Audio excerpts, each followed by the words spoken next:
कर्मण्येवाधिकारस्ते मा फलेषु कदाचन मा कर्मफलहेतुर्भो मा ते संगोऽस्तविकर्मणि।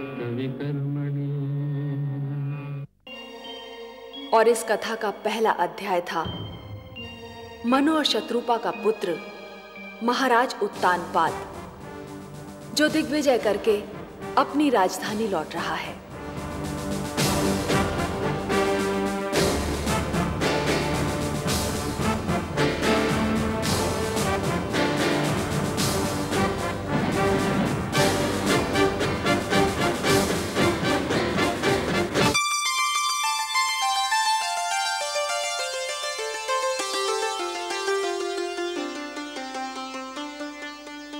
महारानी सुनीति की जय हो। महाराज उत्तानपाद दिग्विजय से लौटकर आ गए हैं। महारानी चलकर उनका स्वागत नहीं करेंगी?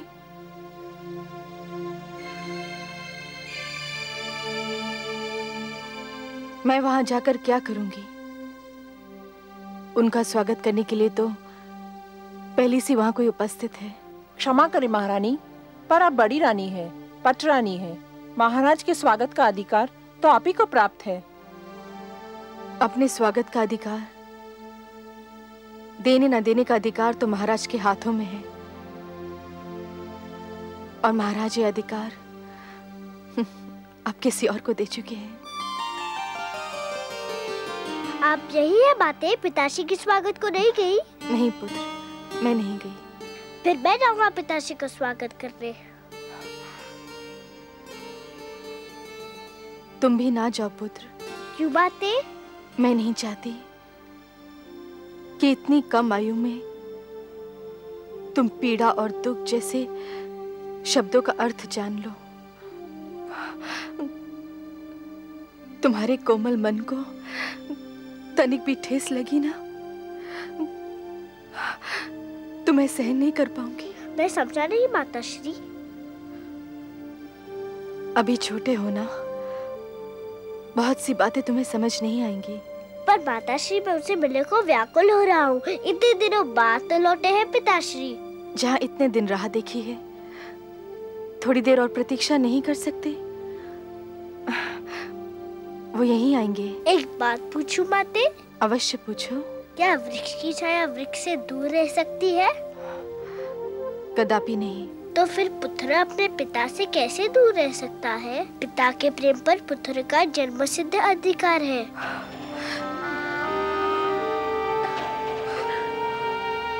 सारा झगड़ा ही तो अधिकारों का है पुत्र ध्रुव।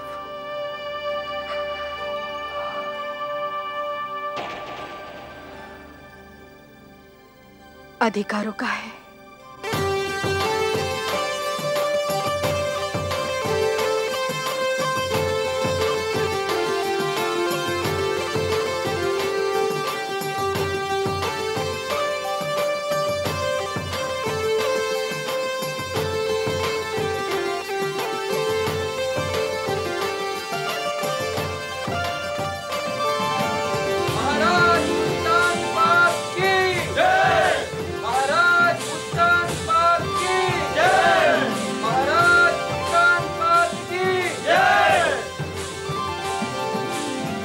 महारानी,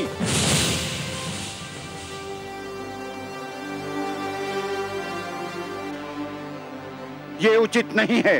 क्या उचित नहीं है? महाराज के स्वागत का प्रथम अधिकार बड़ी रानी को प्राप्त होता है। किंतु ये अधिकार महाराज ने बड़ी रानी से लेकर हमें दे दिया है। क्या अंतर पड़ता है गुरुदेव? दोनों ही हमारी रानियां हैं और दोनों में से कोई भी हमारा स्वागत कर सकती है। राजा प्रजा का आदर्श होता है महाराज।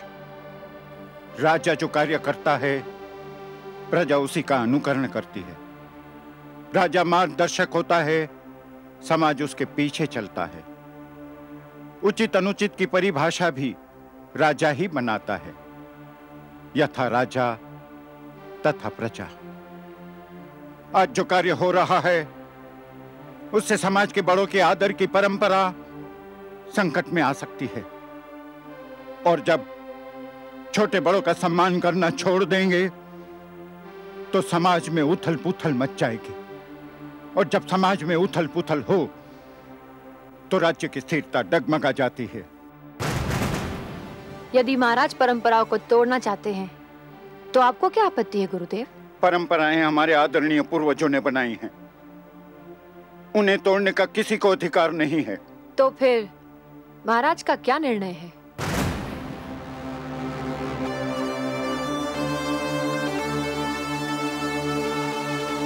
हमारा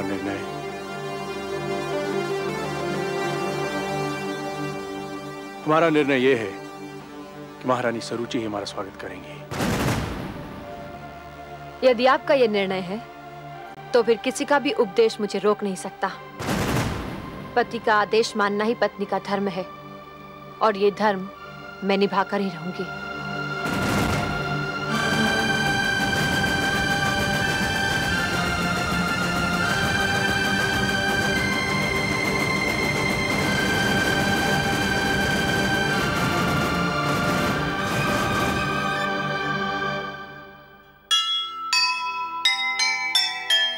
जैसे चले महान जन वैसे चले समाज, वैसी बन जाए प्रजा जैसा होगा राज। टूटी अगर परंपरा टूटेंगे आदर्श, दुख ही दुख छा जाएंगे, मिट जाएंगे हर्ष, मिट जाएंगे हर्ष।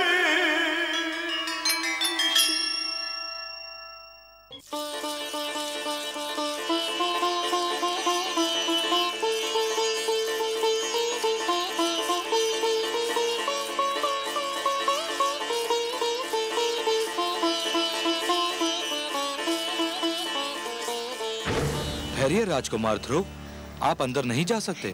क्यों नहीं जा सकता? मुझे पिता महाराज से मिलना है। महाराज का आदेश है कि अंदर किसी को न आने दिया जाए। मैं राजकुमार हूँ और मेरा आदेश है कि मुझे अंदर जाने दिया जाए। सूर्य के प्रकाश को धरती पर पहुँचने से कोई नहीं रोक सकता। पिता और पुत्र के बीच में कोई नहीं आ सकता। हम महाराज के आदेश की अनदेखी नहीं कर सकते। और राजकुमार के आदेश की अनदेखी कर सकते हो? यदि हमने आपको जाने दिया तो महाराज हमें दंड देंगे। अगर तुमने मुझे रोका तो मैं तुम्हें दंड दूंगा। महाराज के डर से तुमको मैं बचाऊंगा, परंतु मेरे डर से तुमको कोई नहीं बचा सकता। पिताश्री, पिताश्री, पिताश्री।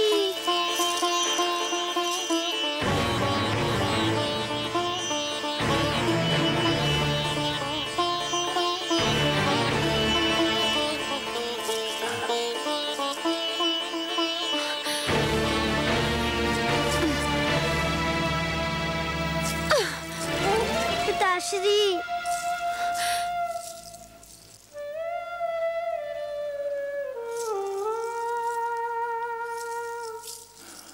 आप इतना बदल गए पिताश्री, विश्वास ही नहीं होता।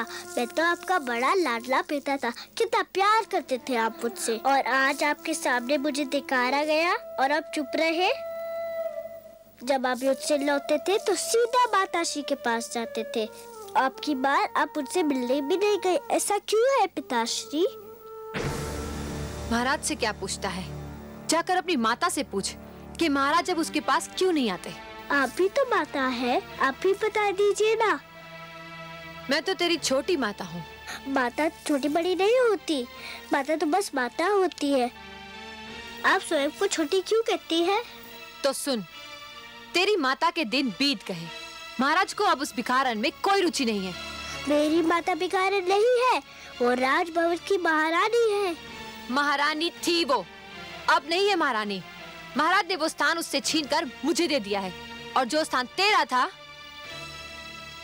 वो अब मेरे पुत्र उत्तम का है, समझा? उत्तम मेरा छोटा भाई है, उसे जितना भी मिले मुझे उतना ही हर्ष होगा। मैं और कुछ नहीं चाहता, बस पिताश्री का प्यार चाहता हूँ और उनकी गोद में बैठना चाहता हूँ। गोद में बैठने की इतनी इच्छा थी तो तुझे मेरी कोख से जन्म लेना चाहिए था। पर इसमें तो मेरा कोई दोष नहीं माते। दोष तेरा नहीं, तेरी माता का है। पिताश्री। महाराज तेरी कोई सहायता नहीं कर सकते। अब तो भगवान ही तुझे महाराज की गोद में बिठा सकते हैं। जाकर भगवान विष्णु की तपस्या कर और उनसे प्रार्थना कर कि अगले जन्म में तुझे मेरी कोख से जन्म दे और महाराज के गोद में बैठने के योग्य बनाए।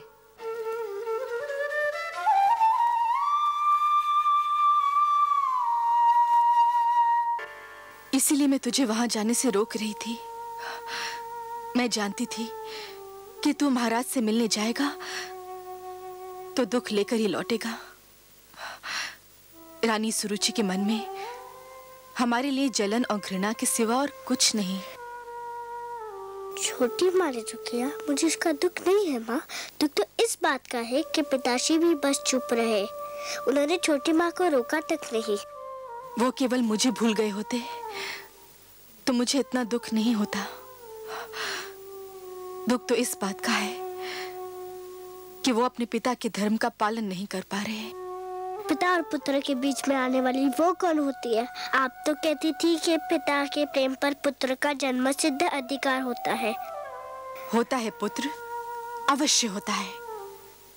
ठीक उसी प्रकार जिस प्रकार सूरज की धूप पर धरती का अधिकार होता है। किंतु कभी कभी काली घटा यूं सूरज की धूप और धरती के बीच आ जाती है, जिससे सूरज की धूप धरती तक नहीं पहुंच पाती। रानी सुरुचि भी वो काली घटा है जिसने पिता के प्रेम को पुत्र तक पहुंचने से रोक रखा है। मैं तो उनका बहुत आदर करता था, पर उन्होंने आपको बेकारन कहा तो मुझे बहुत बुरा लगा। आश्चर्य तो ये है कि पिताश्री भी इस पर भी कुछ नहीं बोले। भूल जाओ पुत्र, भूल जाओ इन बातों को। कुछ विष स्वाद में मीठे होते हैं, किंतु होते तो विष है ना। महाराज पर भी ये भेद एक दिन अवश्य खुल जाएगा कि रानी सुरुचि एक मधुर विष है। मैं भगवान विष्णु से प्रार्थना करती हूँ कि महाराज की आंखें खुल जाएं। भगवान विष्णु? छोटी माँ भी यही नाम ले रही थी कि मुझे पिताश्री के गोद में बैठने का अधिकार अब भगवान विष्णु ही दिला सकते हैं। हाँ पुत्र, महाराज की गोद तो क्या, वो अपनी गोद में बैठने का भी अधिकार दिला सकते हैं। वो महाराजाओं के महाराज हैं, सम्राटों के सम्राट हैं, परम बलवान, सर्वशक्तिमान है। पुत्र, तुम देखोगे वो कैसे लगते हैं। हाँ, आओ आओ।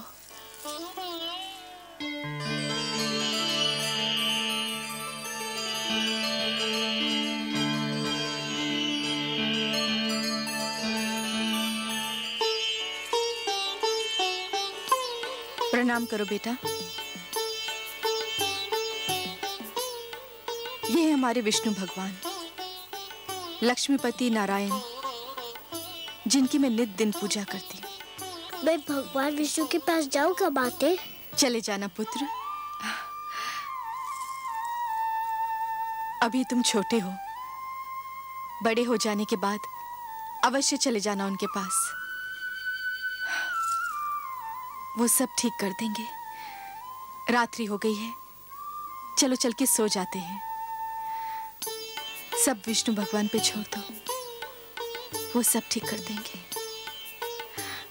चलें? चलो।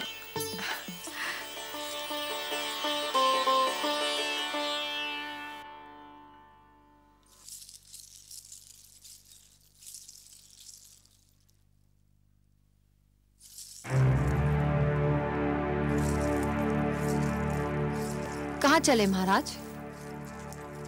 अभी तक हम महारानी सुनीति से नहीं मिले। वो हमारी राह देख रही होंगी। जानती थी, मैं जानती थी कि आपकी सारी बातें झूठी है। आपका प्यार भी एक दिखावा है। कौन सी बातें झूठी थी? यही कि सुरुचि, तुम्हारे पास आकर मैं सारे संसार को भूल जाता हूँ। सब झूठ। संसार तो क्या, आप एक नारी को नहीं भूल पाए। रह रहकर उसका प्रेम आपके मन को बांध लेता है। मुझसे तो बस 4 घड़ी का ही प्रेम है आपको। यह बात नहीं है सरुचि। तुम अच्छी तरह से जानती हो कि हम तुम्हें कितना प्रेम करते हैं। प्रेम ना करते होते तो महारानी सुनीति का अधिकार तुम्हें क्यों देते? परंतु इस राजमहल में कुछ तो अस्तित्व है उसका। और फिर ध्रुव के साथ भी। क्या हुआ ध्रुव के साथ? मैंने तो कुछ नहीं किया, बस उसे बता दिया कि अब उसका और उसकी माता का क्या स्थान है। और यह स्थान आपने मुझे और मेरे पुत्र को स्वयं अपनी इच्छा से और मन से दिया है। तो फिर क्या हुआ जो मैंने बता दिया? क्या मैंने झूठ बोला था? नहीं, झूठ नहीं बोला था। जो भी कहा सत्य ही कहा था। परंतु यह आवश्यक तो नहीं कि सत्य कठोरता से ही कहा जाए। सत्य कोमल और सहज ढंग से भी बोला जा सकता है। सरुचि, ध्रुव एक बच्चा है, उसके प्रति इतनी कठोरता? आप बातें मत बनाइए, खुलकर कहिए ना कि अब पहली पत्नी और उसके पुत्र का मोह आपसे दबाए नहीं दब रहा है। उनसे मिलने, उनके पास जाने की इच्छा आपके मन में अंगड़ाइयां ले रही है। और सुनीति से दूरी अब आपसे सहन नहीं हो पा रही। तो जाइए, तुरंत जाइए ना। मेरे भाग्य में तो अकेले रहना ही लिखा है। अब मैं आपको नहीं रोकूंगी। जाइए जाइए। और मैं हूँ भी कौन आपको रोकने वाली? अरे ये क्या, आप तो अकारण रोने लगी। अकारण? जो हर पल आपके पास रहना चाहती हो, उसे छोड़कर आप जाएंगे तो रोना नहीं आएगा? अच्छा चलो, आप जीती, हम हारे। अब आपको छोड़कर हम कहीं नहीं जाएंगे।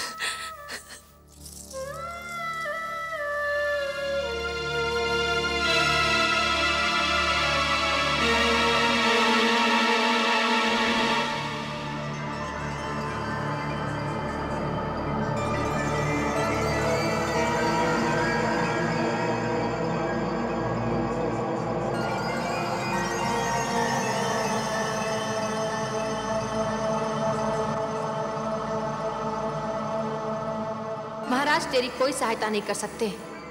अब तो भगवान ही तुझे महाराज की गोद में बिठा सकते हैं।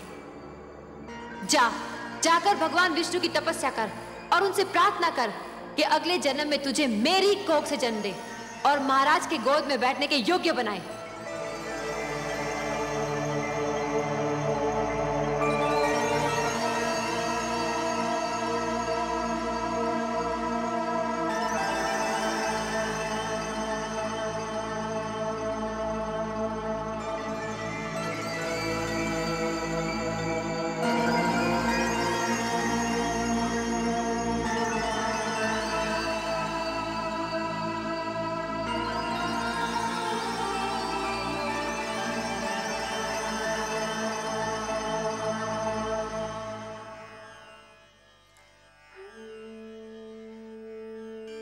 वो महाराजाओं के महाराज हैं, सम्राटों के सम्राट हैं, परम बलवान, सर्वशक्तिमान है। तुम देखोगे वो कैसे लगते हैं। ये है हमारे विष्णु भगवान, लक्ष्मीपति नारायण, जिनकी मैं नित दिन पूजा करती हूँ। महाराज की गोद तो क्या, वो अपनी गोद में बैठने का भी अधिकार दिला सकते हैं। हे विष्णु भगवान, मैं तुमसे मिलने आ रहा हूँ, मगर मुझे ये तो पता नहीं कि तुम कहाँ रहते हो। मगर तुम जहाँ भी रहते हो मैं तुम्हें ढूंढ निकालूंगा। मेरी बस एक विनती है। मेरी माता नित दिन तुम्हारी पूजा करती है। मेरे जाने के बाद उसका ध्यान रखना। हम दोनों एक दूसरे से कभी अलग नहीं हुए। वो मुझे पास ना पाएगी तो व्याकुल हो जाएगी। उसकी ढाढ़स बढ़ाना प्रभु, उसे रोने मत देना।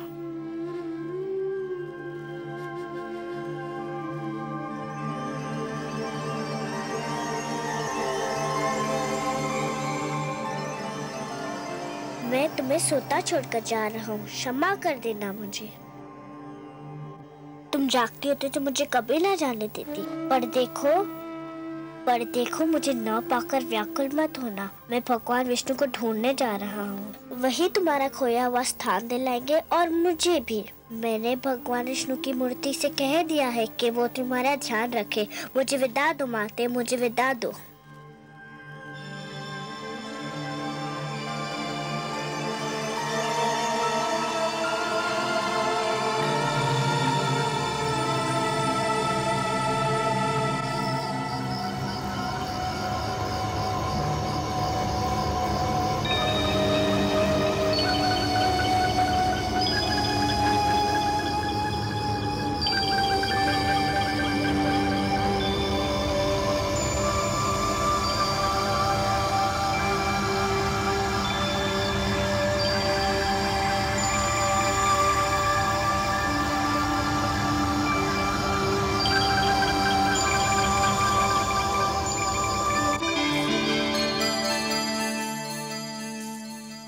हे प्रभु, देखिए नन्हा ध्रुव रात्रि के अंधेरे में राजभवन को छोड़कर आपकी खोज में निकल गया है। हाँ देवी, वो अपने मन की लगन को दबा नहीं पाया। परंतु हे सर्वव्यापी, वो तो क्षीर सागर का मार्ग भी नहीं जानता। देवी, एक यात्री के लिए सबसे कठिन क्षण वो होता है जब वो किसी अनजान यात्रा के उद्देश्य से मार्ग पर प्रथम पग धरता है। फिर तो मार्ग में सहस्त्रों घने पेड़ मिल जाते हैं जो उसके पैरों तले शीतल छांव बिछाने को तैयार रहते हैं। फिर मार्गदर्शक भी मिल जाता है, और मार्गदर्शक तो गुरु होता है देवी।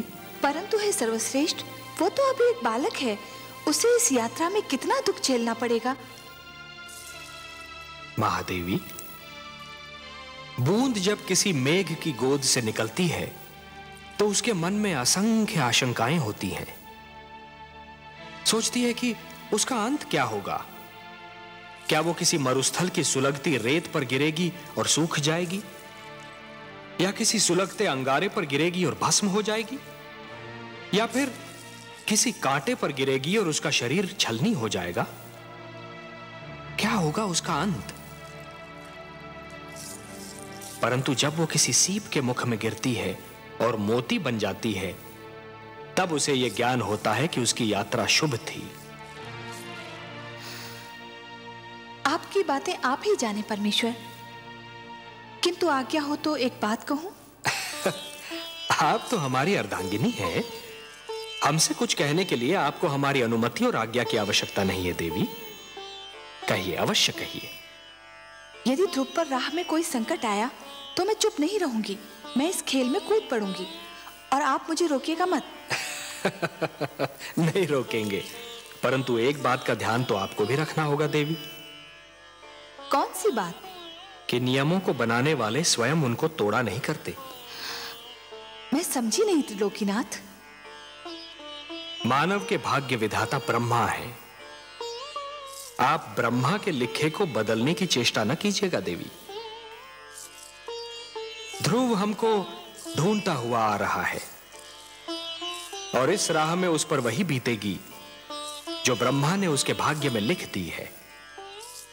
वो हम तक पहुंच पाएगा या नहीं, ये तो केवल ब्रह्मा ही जाने। परंतु इस बालक के लिए आपके मन में इतना स्नेह क्यों उमड़ रहा है देवी? मैं नहीं जानती प्रभु, पर न जाने क्यों ऐसा लगता है जैसे ध्रुव मेरी ही संतान हो। इतना महान स्थान दे दिया उसे आपने। क्यों? क्या वो इस स्थान के योग्य नहीं? इतनी छोटी सी आयु में इतना बड़ा निर्णय, इतना दृढ़ निश्चय, ये सब महानता के लक्षण नहीं है तो और क्या है? उसे अपनी महानता सिद्ध तो कर लेने दीजिए। अवश्य, परंतु ध्रुव पर अगर कोई संकट आया तो मैं सहन नहीं कर पाऊंगी। ऐसा कब तक चलेगा दलनायक जी? क्यों, क्या हुआ? क्या हुआ? अरे इतने दिन हो गए, कोई भी यजमान हाथ नहीं आया। अगर यही दशा रही तो हम सब भूखे मर जाएंगे। बात तो तुमने ठीक कही है मित्र, पर क्या किया जाए? लगता है यात्री ये मार्ग ही भूल गए हैं। इतने लोगों को लूटा है हमने कि लोगों ने इधर से आना जाना ही छोड़ दिया है। अरे वो देखो, अरे शिकार आ गया।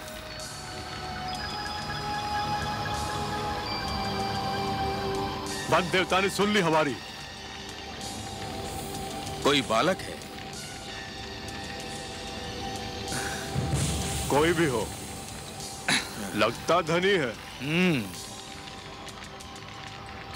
सारा शरीर गहनों से ढका है। गहने छीनकर ठिकाने लगा देंगे। गहने छीनने तक तो ठीक है, पर इतने छोटे बालक को मारना। मती मारी गई है तुम्हारी। यदि कोई राजकुमार हुआ तो इसे छोड़ दिया तो जाकर राजा की सेना ले आएगा और हम सब चुन चुन कर मार दिए जाएंगे। चलो।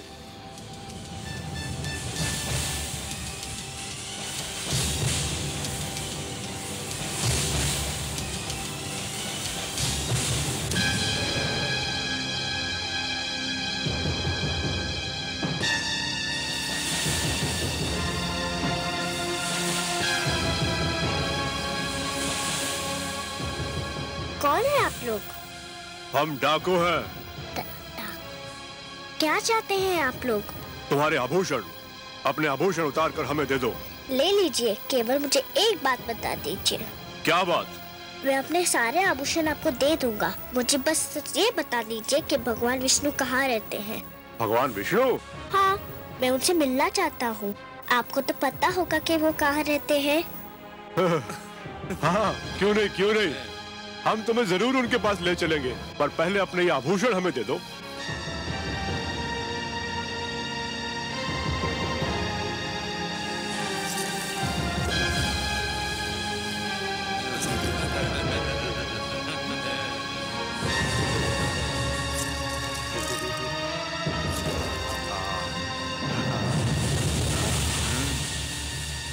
आओ हमारे साथ।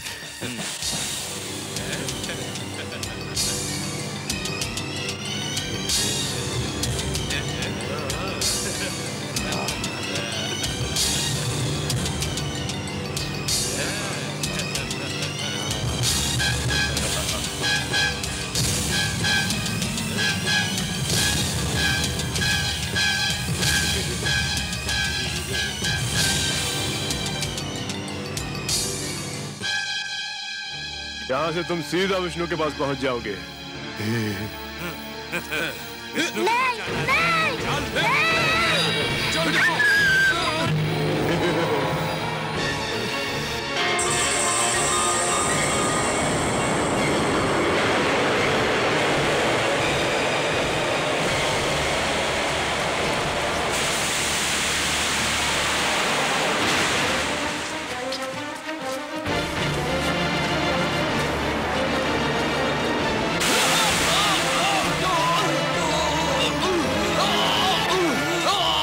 मार डालो उसे, मार डालो।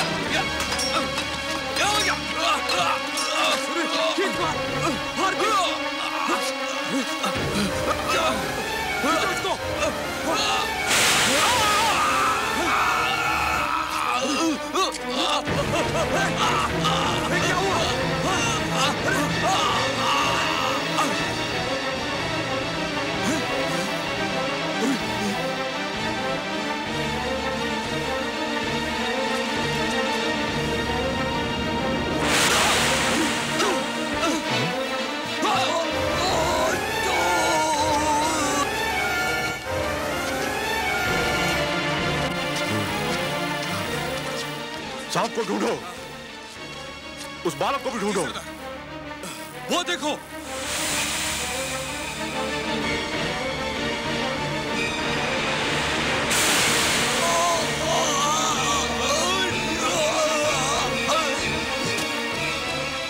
सांप को ढूंढो, उस बालक को भी ढूंढो।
पुत्र,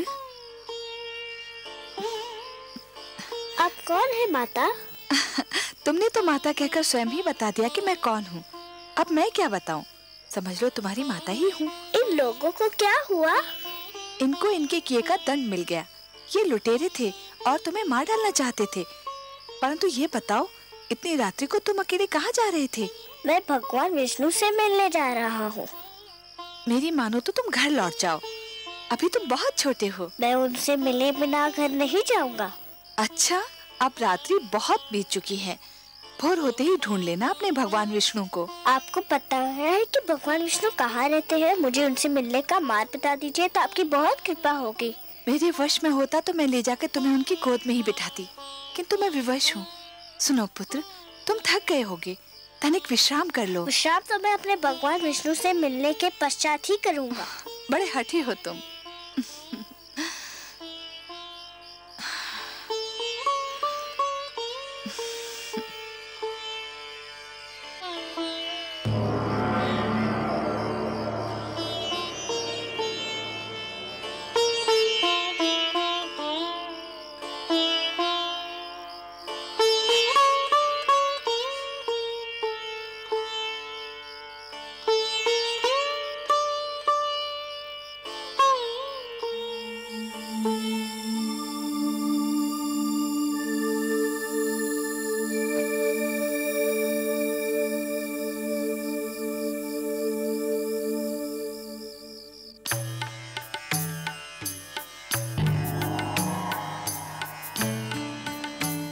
आइए महादेवी, आइए। आज तो आपने हमको भी अचरज में डाल दिया। अचरज में? और वो भी आपको मायापति? मेरी किस बात से आपको आश्चर्य हुआ?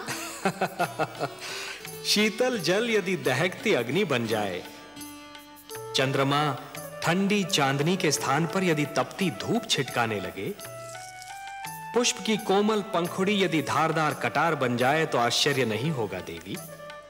अपने पुजारियों पर धन की वर्षा करने वाली देवी को जब हमने ध्रुव के शत्रुओं पर विष की वर्षा करते देखा तो हमें भी कौतूहल हुआ। मैं क्या करती नारायण, मुझसे रहा नहीं गया। वो हत्यारे अगर ध्रुव के प्राण ले लेते तो मैं स्वयं को कभी क्षमा नहीं कर पाती। आप जानते हैं ना, वो हत्यारे ध्रुव के प्राण लेना चाहते थे। जानता हूं, भली भांति जानता हूं, और कुछ और भी जानता हूं। क्या? यही कि हो सकता है कि विधाता ने ध्रुव के भाग्य में यूं मरना लिखा ही न हो। उसके भाग्य में यह लिखा हो कि आप उसके प्राणों की रक्षा करेंगी और अपने ममतामयी हाथों से उसे थपकियां देकर सुलाएंगी, क्योंकि देवी होता तो वही है जो भाग्य में लिखा है। मैं नहीं जानती, लेकिन उस बालक को देखकर मेरे मन में ममता का सागर उमड़ने लगता है। नारायण, वो कितनी लगन से आपको ढूंढ रहा है। आप स्वयं जाकर उसे अपने दर्शन क्यों नहीं देते? हम विधाता के कार्यों में हस्तक्षेप नहीं कर सकते देवी। विधाता के कार्यों में हस्तक्षेप नहीं कर सकते। ध्रुव को वो सब मिलेगा जो उसके भाग्य में लिखा है। आपका लाडला अब जागने वाला होगा, धरती पर भोर होने वाली है। भोर होते देखकर मेरा मन कांप रहा है। क्यों देवी, किस कारण? भोर हुई और सुनीति ने अपने लाल को ना पाया तो उसकी क्या दशा होगी? वो तो दुख से पागल हो जाएगी।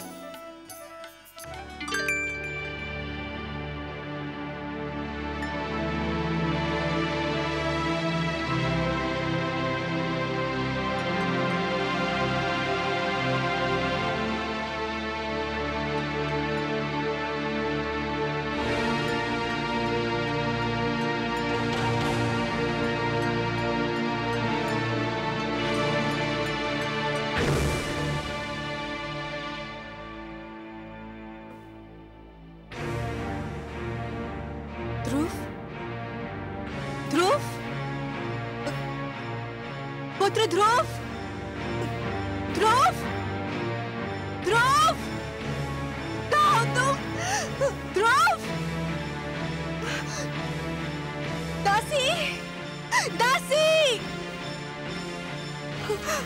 तुमने मेरे पुत्र को कहीं देखा है? तुमने देखा है? तो आपके कक्ष के बाहर निकलते ही नहीं देखा। तो जाओ, जाओ जाके उसे लेकर आओ। मेरा हृदय व्याकुल हो जा रहा है। जाओ, जाओ।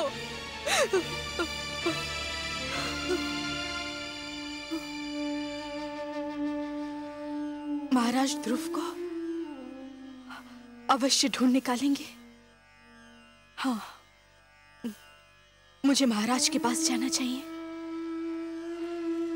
मुझे महाराज के पास जाना चाहिए।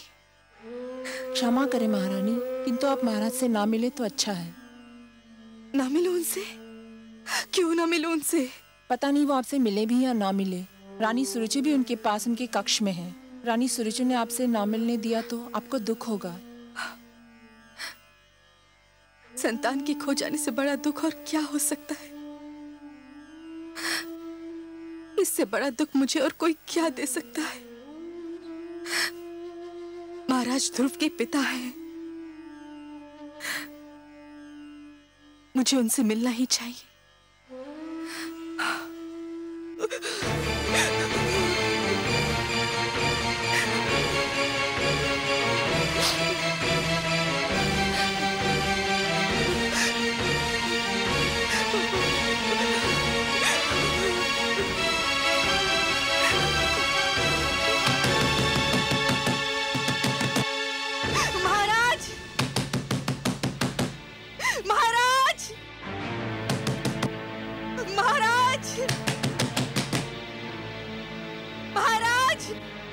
मैं देखती हूँ।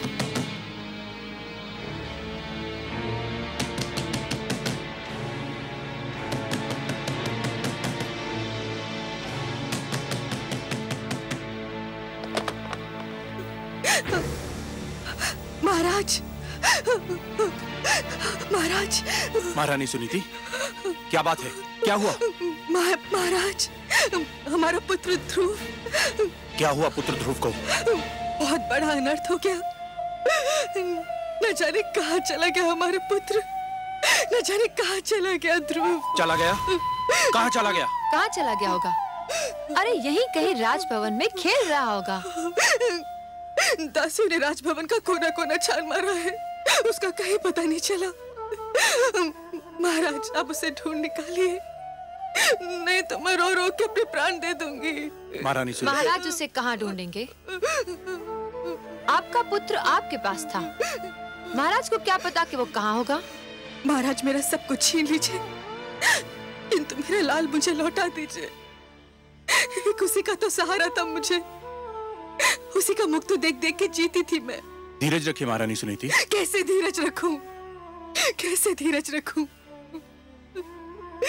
उसने कहा था कि वो भगवान विष्णु से मिलना चाहता है। मैं समझी कि वो बचपने में कह रहा है। भगवान विष्णु से मिलने? हाँ, आपसे मिलने के पश्चात वो बहुत उदास हो गया था। न जाने कहाँ भटक रहा होगा वो। अगर वो मुझे नहीं मिला ना, तो मैं आपको कभी भी क्षमा नहीं करूंगी।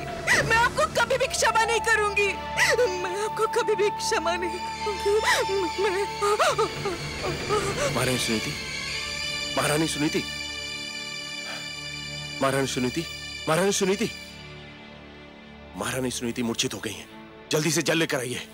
आपको दिखाने के लिए ढोंग कर रही है। ये सब आडंबर है।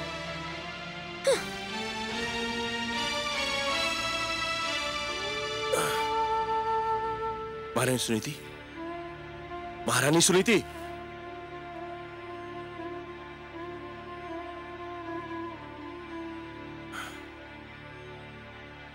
दासी, जल्दी से जल लेकर आओ। महारानी सुनीति,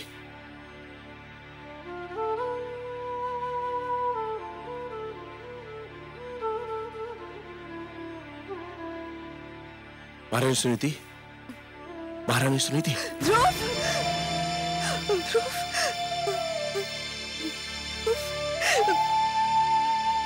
पुत्र ध्रुव। रोइए नहीं महारानी, रोइए नहीं।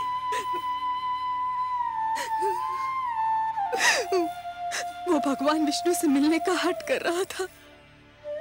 मुझे क्या पता था कि वो स्वयं ही चला जाएगा। घबराइए नहीं महारानी, वो चला भी गया है तो बहुत दूर तक नहीं गया होगा। आप अपने कक्ष में जाइए, मैं तुरंत ही अपने सैनिकों को ध्रुव को ढूंढने के लिए भेजता हूँ। सैनिकों को भेजोगे? स्वयं नहीं जाओगे अपने पुत्र को ढूंढने?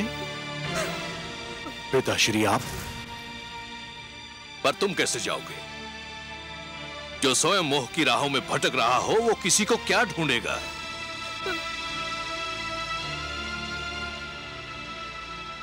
हाथ मत लगाओ मेरे चरणों को। तुम इस योग्य नहीं हो। तुम तो इस योग्य भी नहीं हो कि मैं तुम्हें अपना पुत्र कहकर पुकारूं। उस मनु का पुत्र जिसने आचरण के आदर्श बनाए, जिसने राजधर्म को जन्म दिया, उसकी संतान का ऐसा पतन? धिक्कार है तुम पर, जिसके नाम पर धरतीवासी स्वयं को मानव कहकर धन्य होते हैं। मैं तो राजकाज और परिवार का भार तुम्हारे हाथ सौंपकर संतुष्ट हुआ था, पर कदाचित ये मेरी भूल थी। तुम इसके योग्य नहीं थे। परंतु पिताश्री, मैंने राजकाज का कार्य संभालने में कोई भूल नहीं की। मेरी प्रजा मुझसे प्रसन्न है। तुम्हारी प्रजा तुमसे प्रसन्न है? और ये नारी, क्या ये तुम्हारी प्रजा नहीं? केवल इसलिए कि इसने तुम्हारी पत्नी बनना स्वीकार कर लिया। क्या ये न्याय के उन अधिकारों से वंचित हो गई जो प्रजा को प्राप्त होते हैं? क्या ये तुमसे प्रसन्न है? क्या अपराध किया था इसने जो इस गुणवंती के अधिकार छीनकर तुमने उस गुणहीन को दे दिए? क्या तुम्हारा पुत्र तुम्हारी प्रजा नहीं है, जिसका अपमान देखकर भी तुम चुप रहे? और केवल आज तुम्हारे कारण वो अनजानी राहों में भटक रहा है। मुझसे भूल हो गई पिताश्री। भूल मान लेने से भूल के दुष्परिणामों का अंत नहीं होता। भूल सुधार चाहती है, लेकिन उसकी सारी संभावनाएं तुमने समाप्त कर दी हैं। पौत्र ध्रुव तुम्हारा घर छोड़कर जा चुका है। तुम्हारे परिवार में असंतोष है, और जो परिवार को संतुष्ट नहीं कर सका वो असंख्य प्रजा को क्या संतुष्ट करेगा? जिससे एक छोटा सा परिवार न संभाला गया, वो इतने बड़े राज्य को क्या संभालेगा? धिक्कार है तुम पर। सारा विश्व जीतकर भी एक नारी की सुंदरता से पराजित हो गए। मैंने संपूर्ण राज्य की बागडोर तुम्हारे हाथ सौंपी थी, परंतु तुमने वो बागडोर अपनी दूसरी पत्नी को सौंप दी और कठपुतली की भांति उसकी उंगलियों के संकेत के दास बने बैठे हो। मुझे क्षमा कर दीजिए पिताश्री। क्षमा? प्रजा अपराध करे तो उसे क्षमा किया जा सकता है, परंतु राजा अपराध करे तो उसे क्षमा नहीं किया जा सकता। राजा का अपराध नहीं पाप होता है, और पाप के लिए क्षमा नहीं प्रायश्चित के दंड की आवश्यकता होती है, और राजा को यह दंड वो स्वयं ही दे सकता है। क्षमा याचना करो अपनी पत्नी सुनीति से, जिसके साथ अन्याय किया है तुमने, घोर अन्याय। जिस मनु की तपस्या महाप्रलय ने भी भंग नहीं की, तुमने अपने परिवार के साथ अन्याय करके वो तपस्या भंग कर दी और मुझे यहां आने पर विवश कर दिया। याद रखो उत्तानपाद, यदि पुत्र वियोग में मेरी पुत्र वधू को कुछ हो गया तो तुम मेरे शाप से नहीं बच पाओगे। पिताश्री सुनिए तो सही। मैं कुछ नहीं सुनना चाहता। पिताश्री मुझे इतना कड़ा डंडा दीजिए पिताश्री।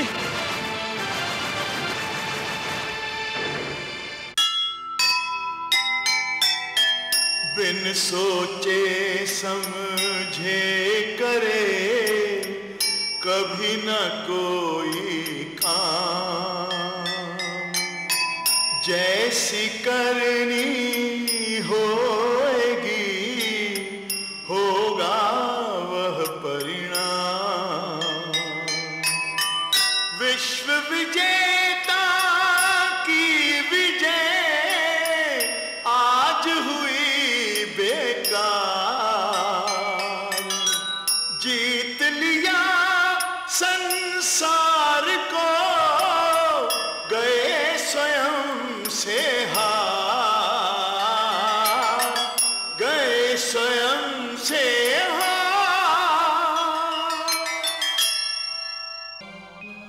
भगवान विष्णु ने कहा है कि मैंने मानव को विवेक दिया है, बुद्धि दी है, किंतु विवेक और बुद्धि रूपी दिन के साथ साथ मोह और महत्वाकांक्षा की रात्रि भी तो है। और कभी कभी मोह और महत्वाकांक्षा की रात्रि विवेक और बुद्धि के दिन को निगल लेती है। भगवान विष्णु का आदेश यह है कि मोह पर बुद्धि को, महत्वाकांक्षा पर न्याय को और भावुकता पर तर्क को प्राथमिकता दी जाए।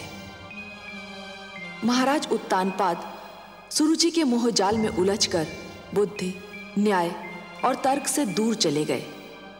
इसी बीच मैं ये देख रही थी कि बालक ध्रुव के रूप में एक दृढ़ निश्चय जन्म ले रहा है।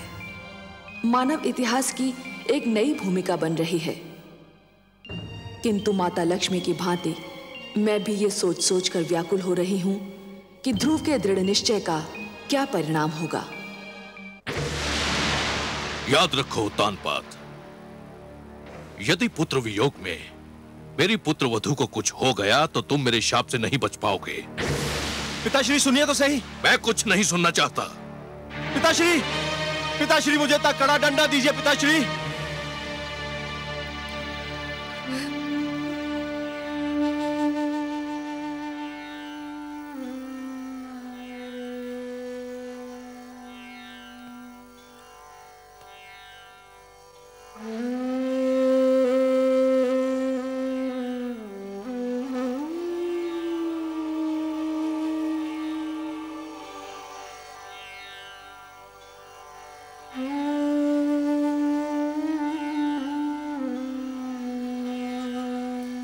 आपने सत्य ही कहा पिताश्री।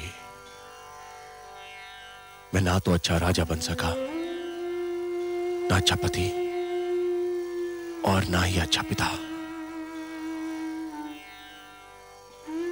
मुझे दंड मिलना ही चाहिए।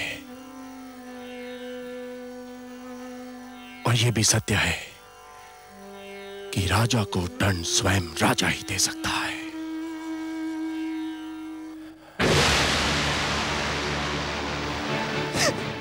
नहीं स्वामी, ये आप क्या कर रहे हैं? छोड़ दो, मुझे मर जाने दो। मेरे अपराध का यही दंड है, यही मेरा प्रायश्चित है। नहीं, पाप अपराध का प्रायश्चित नहीं होता। आत्महत्या पाप है और मैं आपको एक कदापि नहीं करने दूंगी।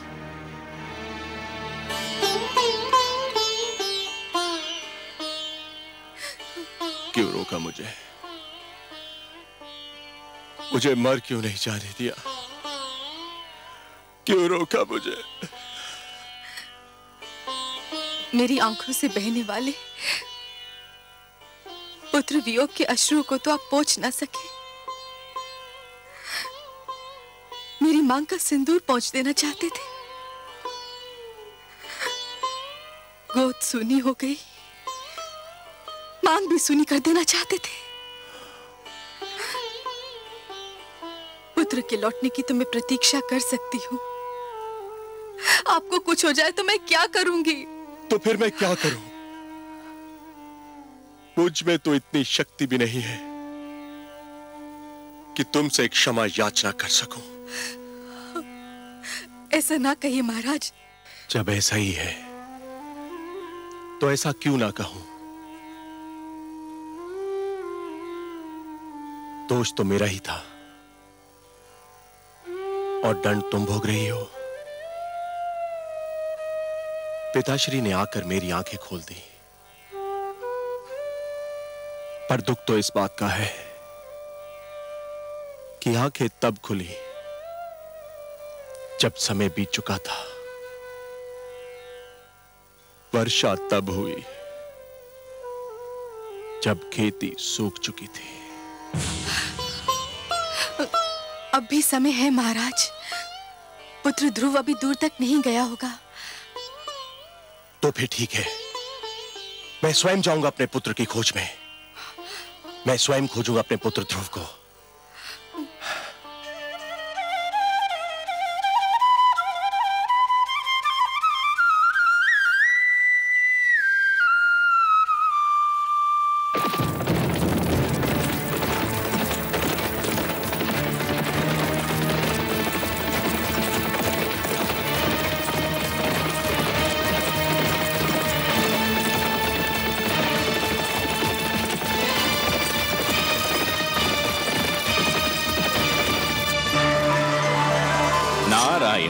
नारायण।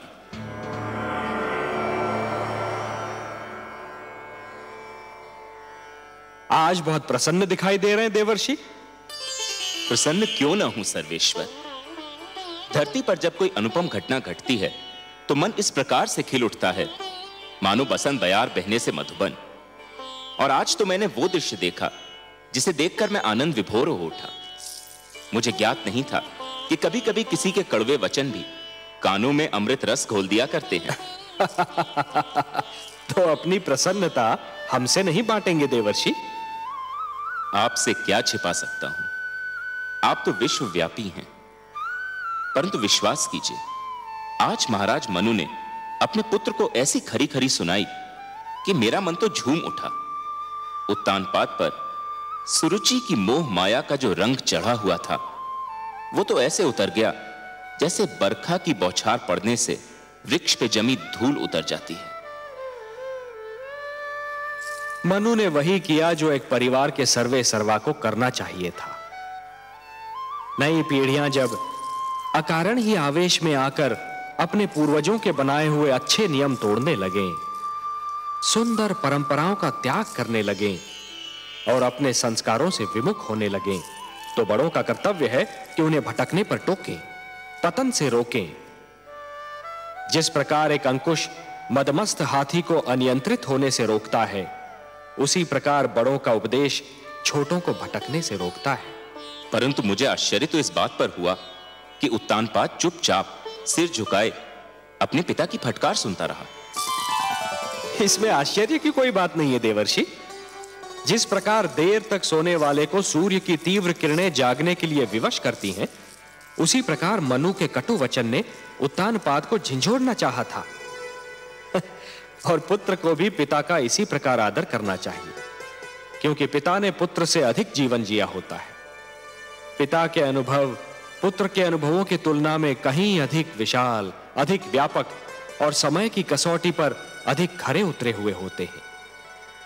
देवर्षि, नवीन पीढ़ियों को भी यह जान लेना चाहिए कि जीवन मार्ग पर उनके पहले के यात्रियों, उनके पूर्वजों के पदचिन्ह उन दीपकों के समान हैं जो उन्हें सही राह दिखाते हैं। मनु ने उत्तानपाद को उचित मार्ग दिखाया। उचित मार्ग? आपकी लीला भी विचित्र है मायापति। आपने ध्रुव को अपनी ही खोज में भेज दिया और उधर महाराज उत्तानपाद ध्रुव की खोज के लिए निकल रहे हैं। और इस बात को आपसे अच्छा और कौन जान सकता है कि ध्रुव का आप तक और उत्तानपाद का ध्रुव तक पहुंचना कितना कठिन है। कठिनाइयां ना हो तो मानव जाति में चुनौतियां स्वीकार करने की क्षमता ही समाप्त हो जाए। हर पग पर सरलता मिली तो मानव जीवन बहुत कठिन हो जाएगा देवर्षि। जूझने दीजिए उन दोनों को अपने संघर्षों से। उन्हें पता तो चले कि जीवन की कठिनाइयों से हर व्यक्ति को स्वयं ही उलझना पड़ता है और स्वयं ही उनके समाधान ढूंढने पड़ते हैं। वह तो ठीक है प्रभु, मुझे महाराज उत्तानपाद की चिंता नहीं है। वो तो ध्रुव की खोज में निकले हैं। ध्रुव किन मार्गों पर जा सकता है, किन क्षेत्रों में जा सकता है, इसका ज्ञान है उनको। उन्हें किसी मार्गदर्शक की आवश्यकता नहीं है। मुझे चिंता ध्रुव की है प्रभु। वो तो आपकी खोज में निकला है। उसे तो अपने नगर के मार्गों का ज्ञान नहीं है, तो फिर क्षीरसागर के मार्ग का क्या ज्ञान होगा प्रभु? प्रश्न यह उठता है कि ध्रुव का मार्गदर्शन कौन करेगा? आप करेंगे देवर्षि। ध्रुव का मार्गदर्शन आप करेंगे। मैं? हां, आप। वैसे भी सारे विश्व को विष्णु का पता तो आप ही बताते हैं। इन तीनों लोकों में आपसे बड़ा मार्गदर्शक और कौन हो सकता है मुनिवर? ध्रुव का मार्गदर्शन आप ही को करना होगा। आपका कथन मेरे लिए आदेश के समान है प्रभु। तो फिर अपना कार्य सिद्ध कीजिए। महादेवी लक्ष्मी भी व्याकुल हैं ध्रुव के लिए। उनकी अशांति दूर कीजिए। किंतु माता है कहां? माता है ना। ध्रुव का कष्ट उनसे सहन नहीं हो रहा था देवर्षि, इसलिए धरती पर गई हैं उसे भोजन कराने। परंतु समस्या यह है कि उसे तो भोजन की भूख ही नहीं है, उसे तो केवल हमारे दर्शन की प्यास है, और वह प्यास उसका मार्गदर्शन करके आप ही तृप्त कर सकते हैं मुनिवर। ठीक है प्रभु, यदि आप ये चाहते हैं कि आप भी मेरी परीक्षा लें तो ऐसा ही सही। मैं चेष्टा करूंगा कि ध्रुव उस मार्ग पर चले जो उसके लिए शुभ हो, मंगलमय हो। नारायण नारायण।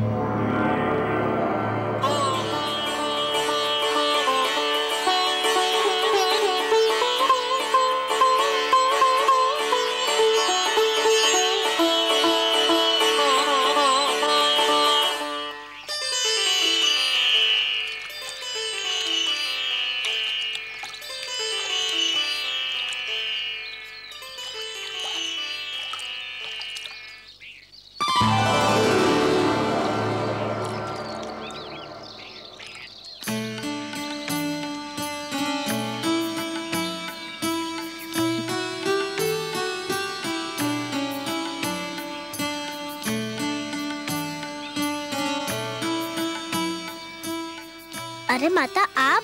हाँ, मैंने सोचा तुम जाग गए होंगे, तुम्हें भूख लगी होगी ना। आपने मेरे प्राणों की रक्षा की, मेरा इतना ध्यान रखा, पर अभी तक आपने अपना पूरा परिचय भी नहीं दिया। कहा ना कि माता हूँ।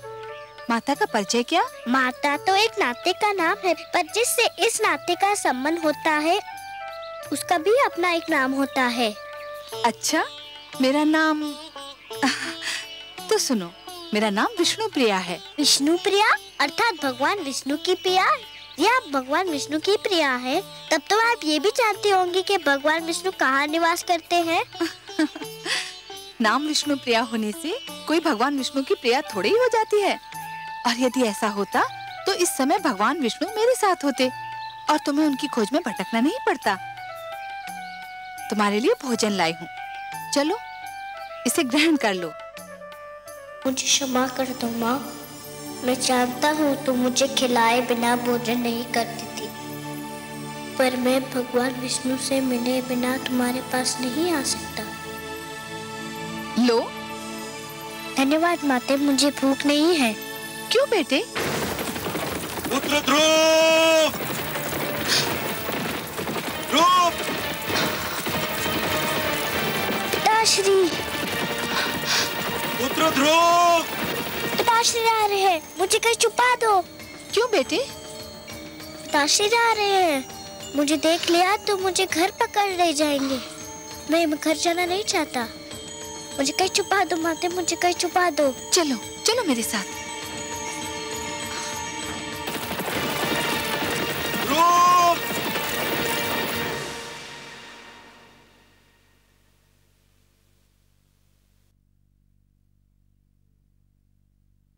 राजा ध्रुव कहाँ चले गए हैं माते? जहां भी गया हो, तुझे क्या करना है? मेरे लाल, जिस दिन तेरा जन्म हुआ था उसी दिन मैंने स्वप्न संजो लिया था कि राज मुकुट सिर्फ तेरे ही सर पर रखा जाएगा। उसी दिन मैंने मन में ठान ली थी कि राज सिंहासन पर सिर्फ तू ही बैठेगा, चाहे उसके लिए मुझे कुछ भी करना पड़े। भगवान की अपार कृपा है कि मुझे कुछ नहीं करना पड़ा। ध्रुव स्वयं ही चला गया। तेरी राह का एक ही कांटा था, वो भी दूर हो गया। परंतु पिताश्री तो उन्हें ढूंढने गए हैं। ढूंढने नहीं गए हैं पुत्र, ढूंढने का स्वांग रचा रहे हैं। नहीं तो संसार कहेगा कि पिता को पुत्र की चिंता ही नहीं।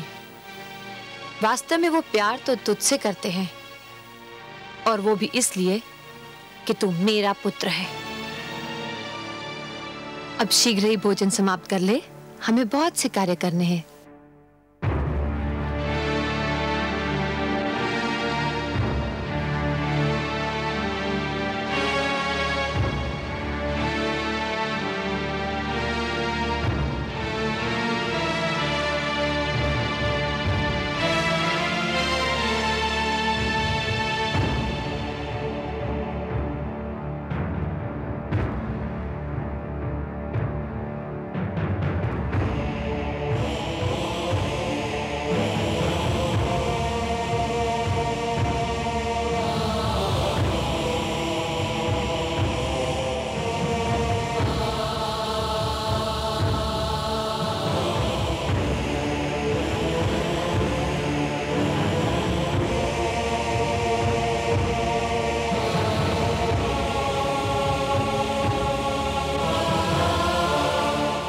मैं आपसे क्षमा मांगने आया हूं राजगुरु।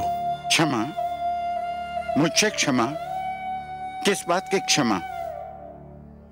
मैं क्षमा मांगने आया हूं राजगुरु अपने उस भूल की कि मैंने आपका परामर्श ठुकरा दिया। आपने मुझे रोका था और बिल्कुल ठीक रोका था कि मैं महारानी सुनीति का स्थान सरुचि को ना दूं, परंतु मैंने आपका तिरस्कार किया। मैं अपनी उसी भूल की क्षमा मांगने आया हूं। राजा मांगता नहीं है महाराज, राजा तो देता है, प्रदान करता है। राजा क्षमा मांगने लगे तो अपराधी को दंड कौन देगा महाराज? आपकी भूल ये थी कि आप अपनी इंद्रियों को वश में न रख सके, अपनी इच्छाओं पर नियंत्रण न कर सके। जिस प्रकार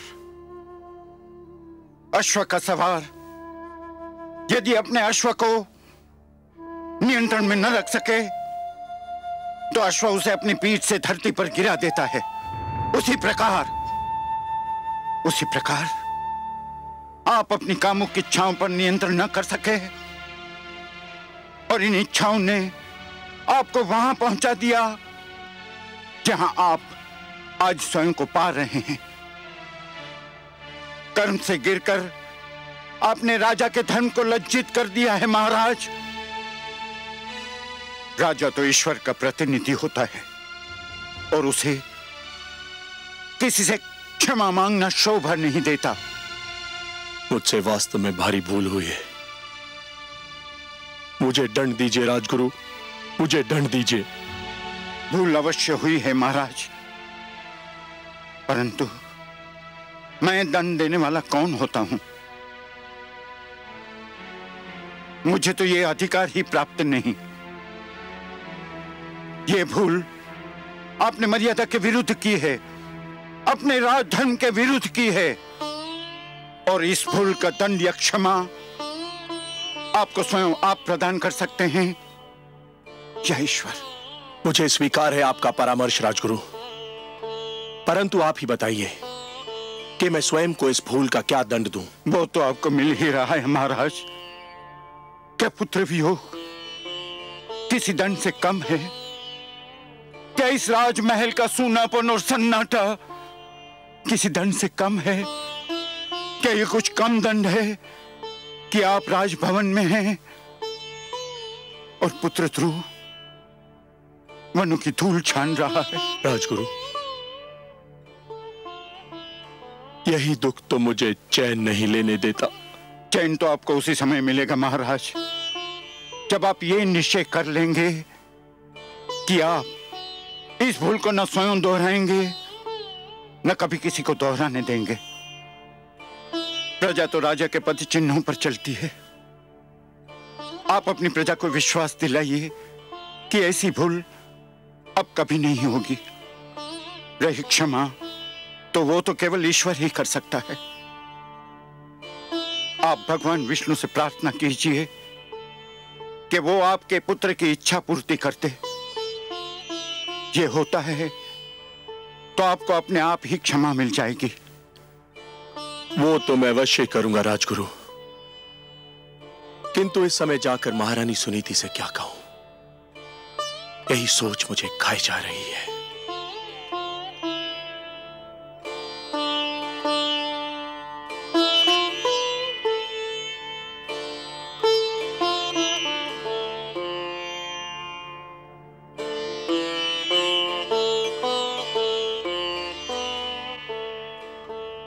कुछ तो खा लीजिए महारानी जी। इसे ले जाओ दासी, मुझे भूख नहीं है। कब तक आप भूखी रहेंगी महारानी जी? कुछ तो खा लीजिए ना। कैसे खाऊं? न जाने मेरे ध्रुव ने कुछ खाया होगा कि नहीं।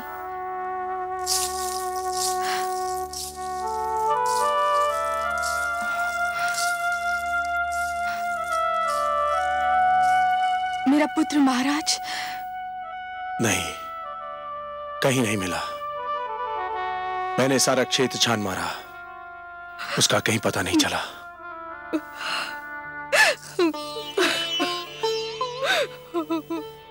सुनीति,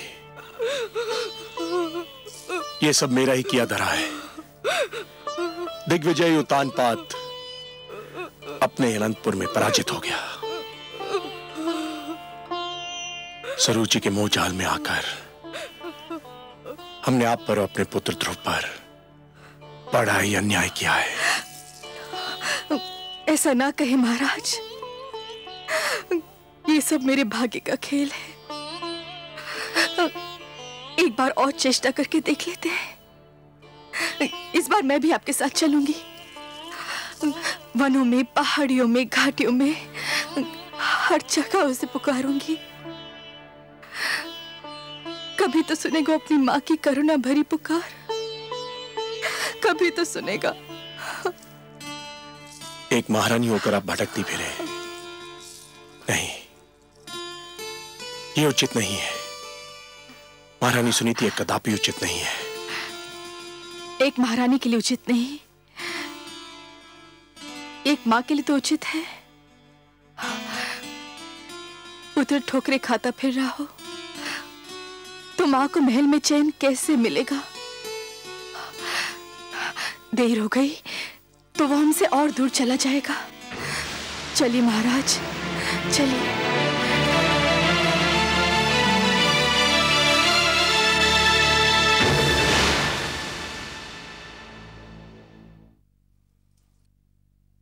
महारानी, महारानी, सब बना बनाया खेल बिगड़ गया। शुभ शुभ बोल बावली, कौन सा खेल बिगड़ गया? महारानी सुनीति ने महाराज का मन एक बार फिर जीत लिया है। क्या? ये तू क्या कह रही है? स्पष्ट बता, क्या हुआ? मैं वहीं से चली आ रही हूँ। पुत्र शोक ने महाराज को व्याकुल कर दिया है। वो मेरे सामने महारानी सुनीति के समक्ष अपना पश्चाताप प्रकट कर रहे थे। क्या? हाँ महारानी, और अब दोनों मिलकर राजकुमार ध्रुव की खोज में जा रहे हैं। कुछ कीजिए, वरना आपके सारे सपने चकनाचूर हो जाएंगे। नहीं, यह असंभव है। ऐसा नहीं हो सकता। मैं देखती हूँ कि महाराज कैसे जाते हैं।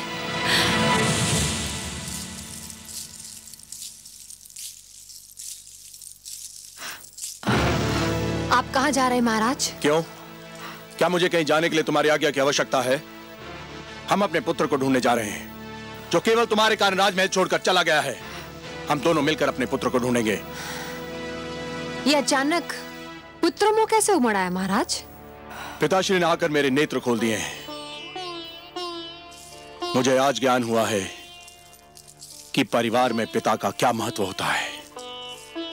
मैं भटक गया था, पिताश्री ने मुझे सत्य का मार्ग दिखाया है, और अब मैं इस मार्ग को कदापि नहीं छोड़ूंगा। कान खोलकर सुन लीजिए महाराज, मैं आपको कहीं नहीं जाने दूंगी। तू मुझे जाने नहीं देगी? तू रोकेगी मुझे? हाँ, मैं रोकूंगी आपको, क्योंकि मैं आपकी पत्नी हूँ। तू पत्नी नहीं, पत्नी के रूप में हमारे परिवार के सुख चैन, हमारी एकता और हमारे प्रेम की शत्रु है। महाराज, तू उस चमकती रेत के समान है जो प्यासे यात्री को दूर से जल तो दिखाई देता है, परंतु पास आने के बाद पता चलता है कि वो जल नहीं, केवल रेत है। पिताश्री ने आकर मुझे इस मोह जाल से मुक्त कर दिया है।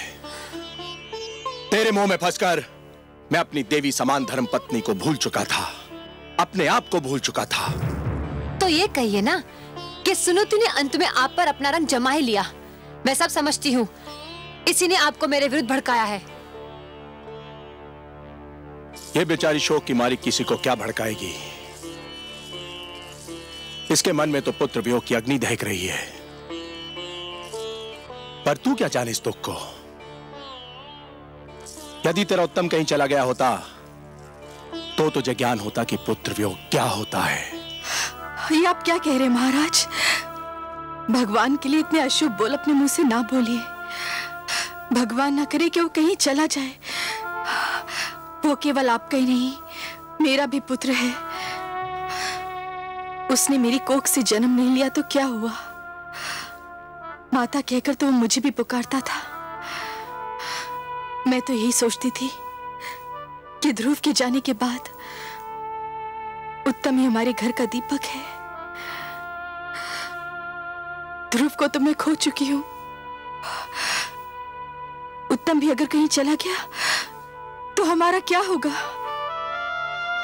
देख लिया तुमने, ये है माता, ऐसी होती है ममता।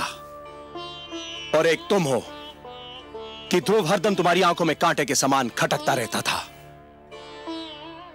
तुम यही चाहती थी ना कि राजमहल तुम्हारा हो जाए, यह ऐश्वर्य तुम्हारा हो जाए, मेरे राजकोष, मेरे सिंहासन पर तुम्हारा अधिकार हो जाए। तो ले, मैं सब कुछ तुम्हें देता हूं और सुनीति को लेकर अपने पुत्र की खोज में जा रहा हूं। यदि वो हमें ना मिला तो हम भी लौट कर नहीं आएंगे। तू बिठा ले अपने पुत्र को राज सिंहासन पर और जैसे चाहे वैसे राज कर। हम जा रहे हैं। चलिए महारानी सुनीति। महाराज,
नारायण नारायण।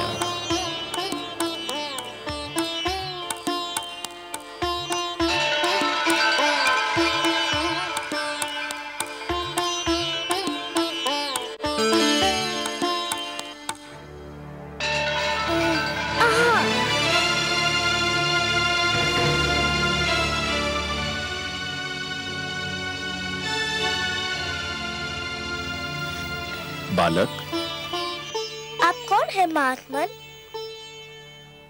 तुम प्यासे हो और मैं तुम्हारे लिए जल लाया हूँ। क्या इतना जान लेना पर्याप्त नहीं है? मैं जल पीना नहीं चाहता। मैं भगवान विष्णु से मिलने जा रहा हूँ। बहुत लंबी यात्रा करनी है मुझे। जल नहीं पियोगे तो लंबी यात्रा कैसे करोगे? धर्म की साधना के लिए शरीर की रक्षा करना बहुत आवश्यक होता है बालक। लो, थोड़ा सा जल पी लो।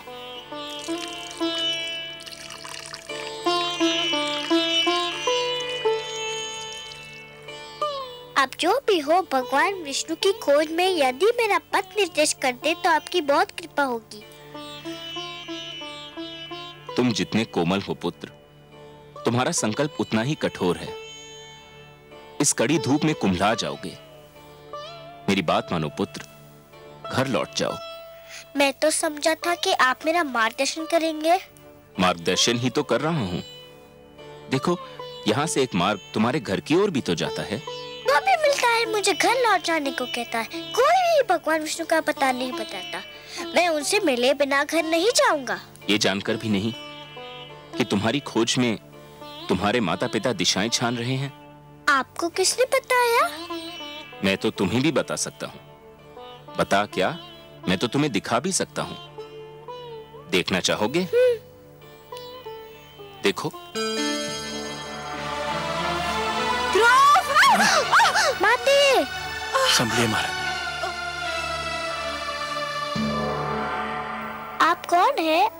आप मेरे माताजी के पास ले जा सकते हैं, तो फिर भगवान विष्णु के पास भी ले जा सकते हैं।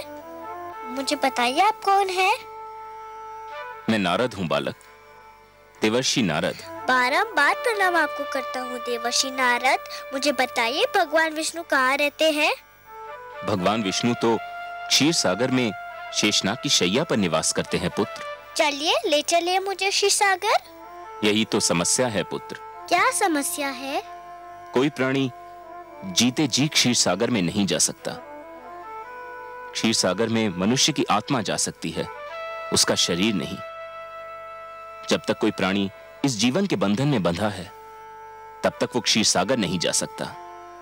मृत्यु के पश्चात ही वहां जाया जा सकता है बालक। पर मैं तो जीते जी उनसे मिलना चाहता हूँ। मैं मृत्यु से नहीं डरता, किंतु मैं उनसे मिले बिना मरना नहीं चाहता। तुमने तो मुझे चक्कर में डाल दिया पुत्र। एक बात कहूँ देवर्षि? अवश्य कहो पुत्र। मनुष्य तो मृत्यु के पश्चात ही उनसे मिल सकता है, पर वे स्वयं तो किसी भी जीवित प्राणी से मिल सकते हैं ना? मेरी बुद्धि की परीक्षा मत लो।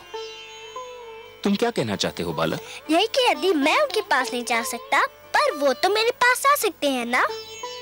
हाँ, ये तो संभव है, किंतु इसके लिए बड़ी कड़ी तपस्या करनी होगी। करूँगा, करूँगा, कड़ी से कड़ी तपस्या करूँगा। सोच लो बालक, बड़ी कठिन राह है ये। कष्ट ही कष्ट है इस राह में। भगवान विष्णु के दर्शन के लिए मैं हर कष्ट हंस के सह लूंगा। पहले तुमने मुझे प्रणाम किया, अब मैं तुम्हें, तुम्हारे साहस, तुम्हारे दृढ़ निश्चय को प्रणाम करता हूं। इतना छोटा बालक और इतना बड़ा संकल्प, इतना साहस। अच्छा तो सुनो, तुम्हें उस वन में जाना होगा, दूर अंदर तक। वहां जाके तुम्हें एक मंत्र का जाप करना होगा, निरंतर, तार तोड़े बिना। जाप एक पल के लिए भी नहीं टूटना चाहिए। मुझे मंत्र दीजिए। कहो, ओम नमो भगवते वासुदेवाय। ओम नमो भगवते वासुदेवाय। ओम नमो भगवते वासुदेवाय। ओम नमो भगवते वासुदेवाय। ओम नमो भगवते वासुदेवाय। ओम नमो भगवते वासुदेवाय। ओम नमो भगवते वासुदेवाय। ओम नमो भगवते वासुदेवाय। ओम नमो भगवते वासुदेवाय। ओम नमो भगवते वासुदेवाय। देवर्षि। माते प्रणाम।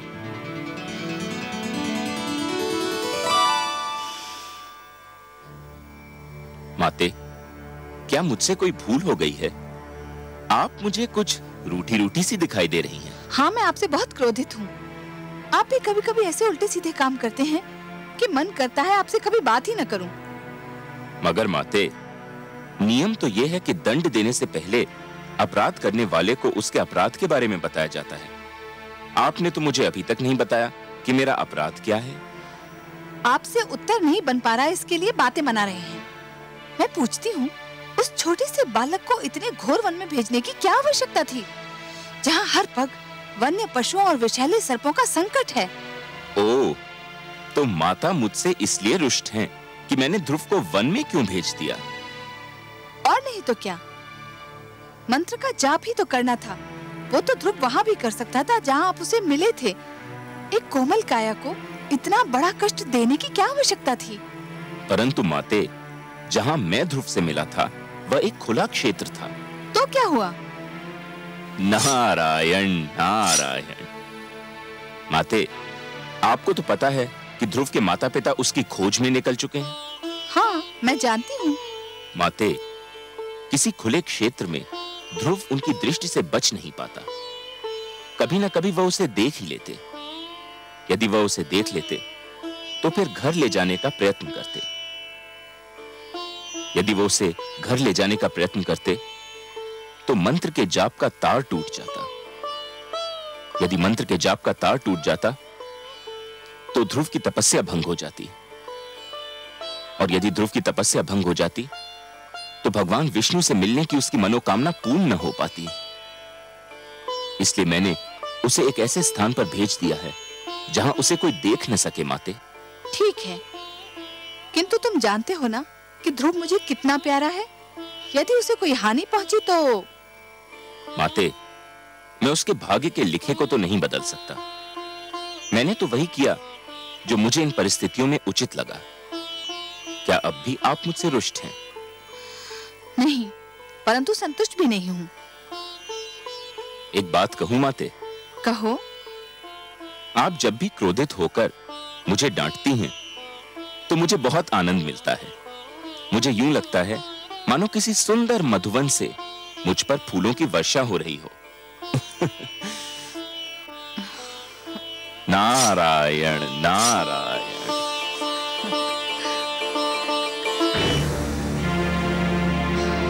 ओम नमो भगवते वासुदेवाय। ओम नमो भगवते वासुदेवाय। ओम नमो भगवते वासुदेवाय।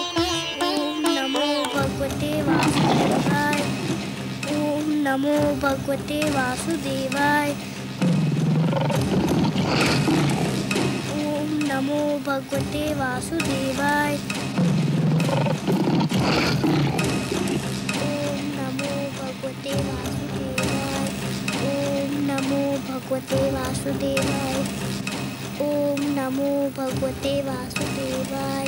ओम नमो भगवते वासुदेवाय। ओम नमो भगवते देवाय। ओम नमो भगवते वासुदेवाय। ओम नमो भगवते वासुदेवाय। ओम नमो भगवते वासुदेवाय। ओम नमो भगवते वासुदेवाय। ओम नमो भगवते वासुदेवाय। ओम नमो भगवते वासुदेवाय।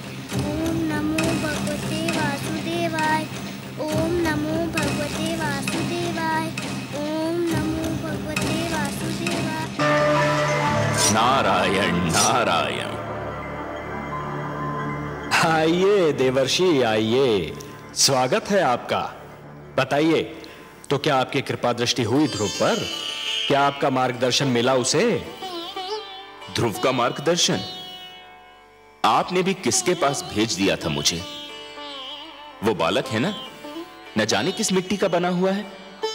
देखने में तो छोटा सा है, परंतु संकल्प इतना दृढ़ कि बड़े बड़ों की बुद्धि चकरा जाए। इतनी छोटी सी आयु में इतनी महान अभिलाषा, और अब इस बात पर अड़ा हुआ है कि भगवान को स्वयं ही उसके पास आना पड़ेगा और इसके लिए कुछ भी सहने को तैयार है। प्रभु, उसका मार्गदर्शन करते करते तो मैं अपना मार्ग भूलते भूलते बचा। उसे मेरे मार्गदर्शन की आवश्यकता नहीं लगती प्रभु। आप ठीक कह रहे हैं देवर्षि, आप ठीक कह रहे हैं। पतंगा जब दीपक पर अपना सर्वस्व न्योछावर करने की ठान लेता है तो केवल एक ही वस्तु उसका मार्गदर्शन कर सकती है, दीपक की लौ और उस पर मर मिटने की इच्छा। फिर यही उद्देश्य उसका पूर्ण जीवन बन जाता है। ध्रुव के मन में जिस संकल्प ने जन्म लिया है देवर्षि, उस संकल्प की पूर्ति के लिए उसका मार्गदर्शन भी वही संकल्प करेगा।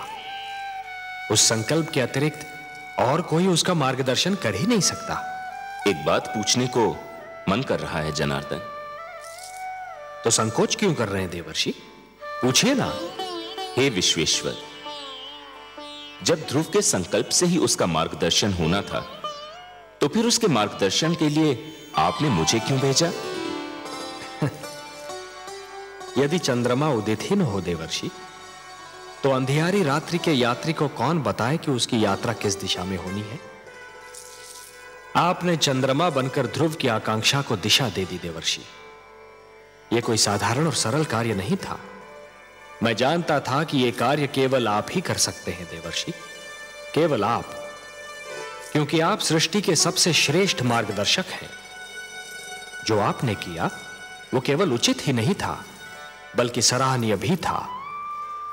आपकी सराहना के लिए बहुत बहुत धन्यवाद नारायण। किंतु माता लक्ष्मी कभी मुझे सराहें, लगता है ये मेरे भाग्य में नहीं लिखा है। मैं जानता हूं देवर्षि, आपने जो किया उससे माता लक्ष्मी यदि रुष्ट नहीं तो संतुष्ट भी नहीं है, यही कहना चाहते हैं ना आप? आपसे क्या छिपा है अंतर्यामी? हाँ, माता मुझसे अप्रसन्न है। वो विवश हैं देवर्षि, अपनी ममता के कारण विवश हैं वो। उनसे तो किसी की पीड़ा नहीं देखी जाती, और फिर ये पीड़ा तो उसकी है जिसे उन्होंने स्वयं अपना पुत्र मान लिया है, इसलिए आप पर थोड़ा सा क्रोधित हो गई थी। और फिर क्रोध का प्रदर्शन भी तो अपनों से ही किया जाता है ना देवर्षि। आपको अपना समझती हैं, आप पर कृपालु हैं, इसलिए कभी कभी आप पर अपने क्रोध के पुष्प भी बरसाती रहती हैं। आपको भी तो आनंद मिलता है इससे। आपने मेरे मन की बात कह दी प्रभु। सच पूछिए तो माता के मुख से यदि कटुवचन भी निकले तो उनसे मधु की बूंदें टपकती दीख पड़ती हैं। किंतु माता अभी देवलोक लौटी नहीं क्या? ममता चिंता का दूसरा नाम है। आपने तो ध्रुव को भेज दिया वन में, अब माता का मन तड़प उठा कि कहीं वन के पशु उसे कोई हानि न पहुंचा दे। इस समय वो ध्रुव की रक्षा का प्रबंध करने शिव भार्या पार्वती से मिलने कैलाश पर्वत गई है।